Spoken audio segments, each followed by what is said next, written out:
Bapak Ibu Saudara, waktu saya tidak panjang, tapi saya akan share mengenai firman Tuhan yang saya doakan dan saya percaya firman Tuhan ini untuk kita semua Gereja Muara Siaran Surabaya. Amin.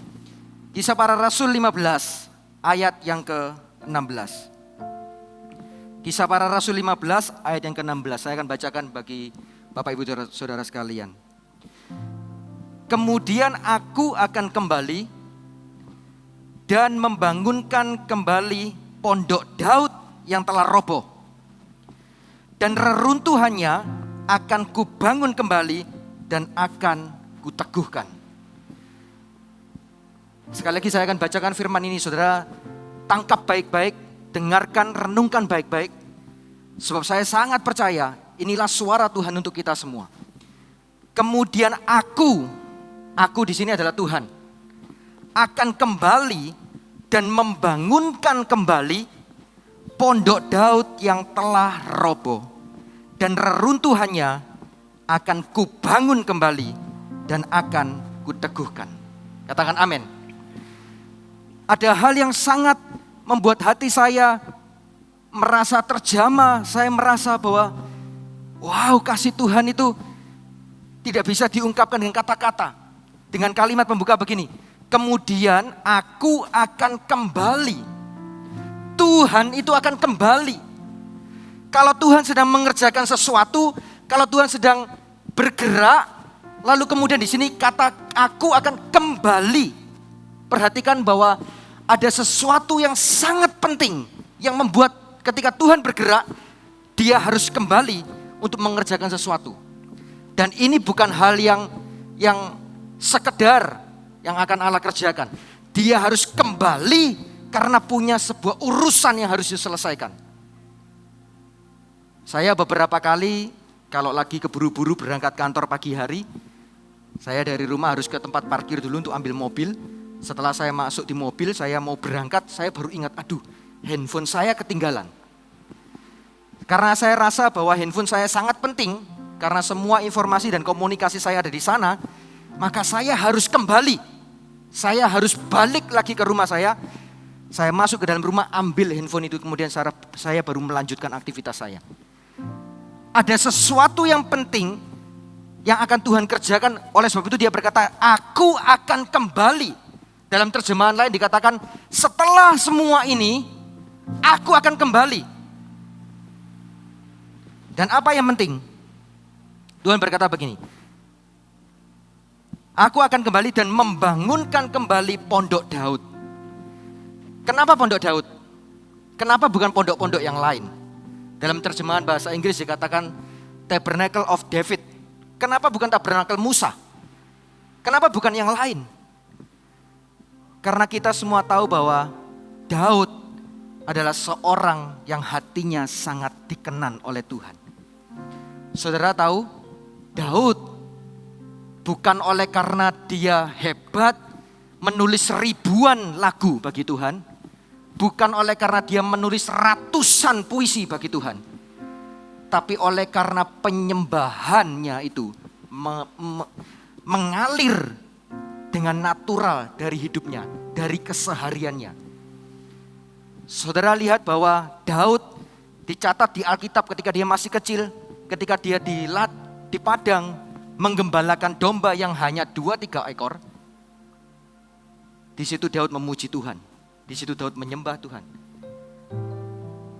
Ketika Daud bermain kecapi bukan oleh karena dia menyalurkan hobinya saja, tapi dalam permainan kecapinya, dalam permainan musiknya, hatinya menyembah Tuhan.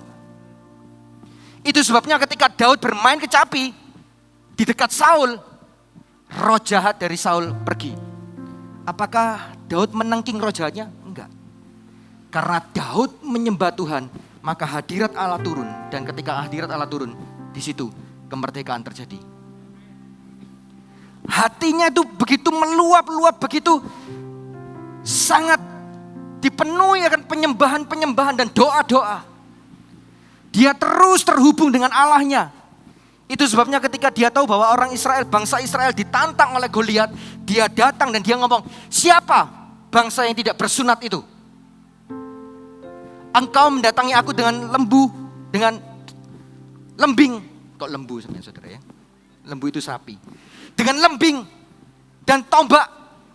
Aku mendatangi engkau dengan nama Tuhan semesta alam. Siapa Daud ini? Anak kecil tantang Goliat, dia hanya modal apa? Nama Tuhan semesta alam. Kenapa dia berani? Karena hatinya, hubungannya demikian melekat kepada Tuhan. Sangat dekat, sangat melekat. Bahkan ketika Daud diurapi menjadi raja, dia memerintah bangsa Israel. Saudara lihat, ketika dia harus berperang, ketika dia harus ambil keputusan ini, harus melangkah ke sana kemari dan sebagainya, dia harus bertanya dulu kepada Tuhan, Tuhan, haruskah aku maju ataukah berdiam?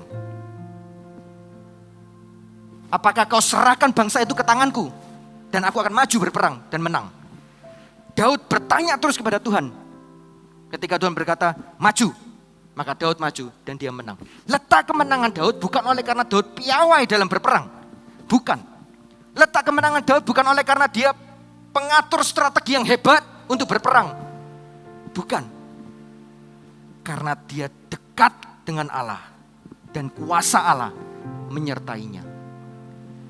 Malam hari ini firman Tuhan begitu sangat jelas. Aku akan kembali membangun pondok Daud. Yang bangun itu Tuhan. Alkitabnya jelas yang ngomong, bukan saya tadi. Aku akan kembali dan aku akan membangun. Dalam terjemahan lain dikatakan, aku akan menambal setiap dinding-dinding yang retak. Tembok-tembok yang berlubang aku akan tambal. Aku akan tutup, kata firman Tuhan. Itu yang mengerjakan Tuhan. Nah kalau gitu bagian Anda dan saya apa? Bagian Anda dan saya seperti Daud yang hatinya melekat kepada Tuhan. Yang hatinya itu terus dipenuhi akan pujian penyembahan. Seolah-olah Daud itu tidak bisa kalau dia gak sehari-hari menyembah Tuhan, berdoa dan berdoa. Nah kalau gitu, kalau kita menyembah terus, berdoa terus, kapan kerjanya? Kapan melakukan semua aktivitas kita? Gak ada halangan, Bapak Ibu Saudara. Daud ketika dia menggembalakan domba-dombanya, ketika dia bekerja, dia pun menyembah Tuhan. Di mana-mana kita bisa menyembah Tuhan, di mana-mana kita bisa berdoa. Amin. Itu sebabnya malam hari ini saya mau berkata untuk jemaat Gereja Mawar Surabaya, jadilah jemaat yang mempunyai gaya hidup penyembah. Jadilah jemaat yang punya gaya hidup sebagai orang yang terus berdoa. Tuhan itu ingat pondok Daud. Itu oleh karena Daud yang memang yang membangun pondoknya waktu itu. Tapi kenapa Daud yang diingat oleh Tuhan? Karena kualitas hatinya yang terus melekat kepada Tuhan. Tuhan itu kesengsem gitu ya, terpikat oleh Daud oleh karena kualitas hatinya. Kalau ngomong soal masalah kehebatan Daud dalam bernyanyi, menciptakan lagu, bermusik dan sebagainya, jujur ya Bapak Ibu Saudara, tidak ada apa-apanya dengan sorga. Saudara tahu, malaikat di sorga itu juga menyembah Tuhan. 24 jam non-stop malaikat itu menyembah Tuhan. Di sorga saya sangat percaya, penyembahan itu penuh di sorga. Tapi kenapa kok Tuhan terpikat dan kesengsemnya sama Daud? Tuhan gak kesengsem sama malaikat itu. Saya percaya kalau malaikat sudah bernyanyi, buka suara, wah, gitu ya. Wah, itu semua orang akan takjub dan tidak ada yang menandingi, saudara. Tapi kenapa Tuhan cari Daud? Karena Daud sama seperti Anda dan saya diciptakan sangat-sangat mulia. Engkau dan aku diciptakan sangat mulia. Malaikat jatuh dalam dosa, jadi iblis. Anda dan saya, manusia pertama jatuh dalam dosa. Tuhan ribut bikin acara apa? Penebusan. Karena engkau dan aku berharga di mata Tuhan. Karena engkau dan aku diciptakan mulia. Tidak sebanding dengan malaikat, Bapak Ibu Saudara. Sebab itu hanya butuh usaha, butuh upaya supaya kita punya hati yang berkualitas seperti Daud. Hati yang terus dipenuhi akan pujian dan penyembahan. Hati yang terus dipenuhi akan doa. Kenapa sih? Kenapa? Kok itu yang Tuhan mau? Kok sampai Tuhan ketika dia harus bekerja dan berjalan, dia ngomong, aku akan kembali melakukan membangun kembali Pondok Daud ini. Kenapa sih? Karena Tuhan sediakan satu frekuensi di hidup kita yang bisa menghubungkan dunia yang fana ini, yang jasmani ini, dengan sorga. Itu frekuensinya satu. Apa frekuensinya? Pujian penyembahan. Frekuensinya adalah doa. Melalui pujian penyembahan, melalui doa, kita itu terhubung dengan sorga. Dan bagi orang percaya, kabar gembiranya begini. Setiap orang yang percaya pada Yesus Kristus sebagai Tuhan dan Juru Selamat, sejak itu Roh Kudus diberikan ke dalam hidupnya. Maka kalau Anda dan saya tahu frekuensi itu kita pakai, maka engkau dan aku terhubung dengan Roh Kudus di dalam hidup kita. Itu sebabnya pujian dan penyembahan tidak boleh hanya terjadi ketika kita beribadah di gereja hari Minggu saja. Doa tidak boleh hanya terjadi ketika kita datang ke gereja atau ketika kita dalam masalah, kita berdoa, Tuhan tolong, Tuhan buka jalan. Gak boleh. Kenapa? Karena pujian, penyembahan dan doa harus jadi gaya hidup kita sehari-hari. Apapun yang kita kerjakan, dimanapun kita berada, bagaimanapun kondisi kita, baik buruknya keadaan kita, justru pujian, penyembahan dan doa kita adalah penghubung kita dengan sorga. Disitulah sebenarnya kita yang manusia ini, yang berdosa ini, melalui pujian, penyembahan dan doa kita, sebenarnya kita tuh ngomong gini sama Tuhan melalui pujian penyembahan itu. Tanpa Engkau Tuhan, aku gak mampu. Tanpa terhubung denganmu ya Tuhan, aku gak mampu. Apa sih artinya kita menyembah Tuhan? Apa sih artinya kita memuji Tuhan? Artinya karena hanya Dia yang layak kita sembah. Artinya hanya Dia yang layak kita puji, muliakan dan agungkan. Kenapa? Karena kita ini tidak berdaya. Dia yang kita butuhkan dalam hidup kita. Justru ketika itulah Tuhan bangun Pondok Daudnya. Kita isi Pondok Daud itu dengan hidup kita. Kenapa Tuhan gak pilih tabernakel Musa? Karena di tabernakel Daud, yang namanya mesbah, tempat di mana Allah hadir, itu ditaruh di tengah ruangan dan semua orang dapat masuk di ruangan itu. Hidupmu dan hidupku haruslah menjadi sebuah persembahan di atas mesbah itu. Kenapa sih kok Allah membangun kembali Pondok Daud? Kenapa? Karena Allah kangen, karena Allah rindu mencium bau-bauan asap yang keluar dari mesbah yang pernah Daud buat. Saya itu pecinta aroma-aroma, saudara. Ya. Parfum-parfum gitu saya suka. Beberapa kali kalau saya pakai beberapa parfum, saya pakai lagi, ganti lagi gitu ya. Lalu kalau pas lagi balik dengan parfum yang pernah saya pakai lagi, waktu saya cium itu, memori saya kembali seperti kondisi saat pertama saya pakai parfum itu. Bau-bauan yang kita hirup itu mengingatkan kembali. Sama seperti ketika Allah mencium sebuah aroma yang berbau harum dari Pondok Daud yang dibangun oleh Daud itu, di atas mesbah itu. Allah berkenan atas mesbah yang dibuat oleh Daud. Dan Allah rindu. Dia kangen. Makanya dia balik, dia ngomong, aku akan kembali, aku akan bangun Pondok Daud ini. Hari ini siapakah Pondok Daud itu? Setiap Anda yang ada di tempat ini. Siapa Pondok Daud itu? Sebagai gereja, saya mau berkata, Gereja Mawar Syaron, Surabaya. Bukan oleh tanganmu, bukan oleh tanganku. Tapi Tuhan ngomong gini, aku yang akan bangun. Aku yang akan tembel tembok-temboknya yang retak dan yang lubang.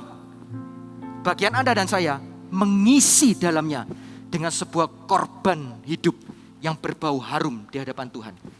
Malam hari ini maukah Anda dan saya jadi korban-korban itu di atas mesbah? Ketika engkau mengalami situasi yang sulit, gak bisa memuji Tuhan, gak bisa berdoa, gak bisa menyembah, itulah saat yang paling tepat kita memuji, menyembah Tuhan dan berdoa. Ketika kita gak bisa nyanyi, gak mood nyanyi, lagi banyak masalah Tuhan. Tapi di situ kita ingat, Kita tetap menyembah Tuhan, kita tetap datang, berlutut, berdoa. Meskipun rasanya daging ini gak mau. Sudah gak enak semua situasinya. Itulah yang disebut sebagai korban penyembahan. Korban itu dibakar, baunya naik ke atas asapnya. Tuhan cium, wih ini seperti korban yang itu. Sebuah memori. Itu yang membuat Tuhan kembali dan bangun Pondok Daud itu. Mengalirlah kuasa-Mu, mengalirlah di tempat ini. Waktu kita bernyanyi mengalirlah kuasa-Mu ya Tuhan, mengalirlah di tempat ini. Saudara tahu, kerinduan kita untuk berkata mengalirlah Tuhan, mengalirlah kuasa-Mu di tempat ini. Kerinduan itu mau sebesar apapun kerinduan kita, jauh lebih besar kerinduan Tuhan untuk berjumpa dengan Anda semua. Sebab dia ngomong gini, aku akan kembali dan membangun pondok itu. Kita belum ngomong aku mau datang ke hadapan-Mu Tuhan, tapi Tuhan ngomong gini, aku kembali. Aku kembali. Aku kembali. Itu sebabnya waktu saya baca berulang-ulang ayat itu, saya dalam hati saya nangis, saya merasa, wow Tuhan, kasih-Mu. Engkau kembali. Engkau kembali.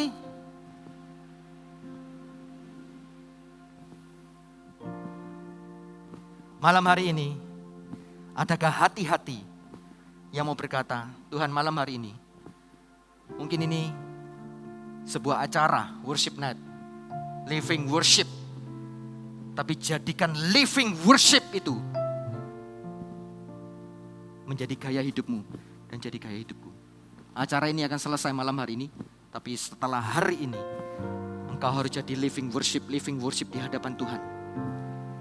Tuhan bangun pondok Daudnya, kau harus mengisinya sebagai korban yang harum di hadapan Tuhan. Saya percaya ketika hari itu terjadi, Anda dan saya akan melihat kemuliaan Tuhan yang begitu besar atas hidup kita. Amin.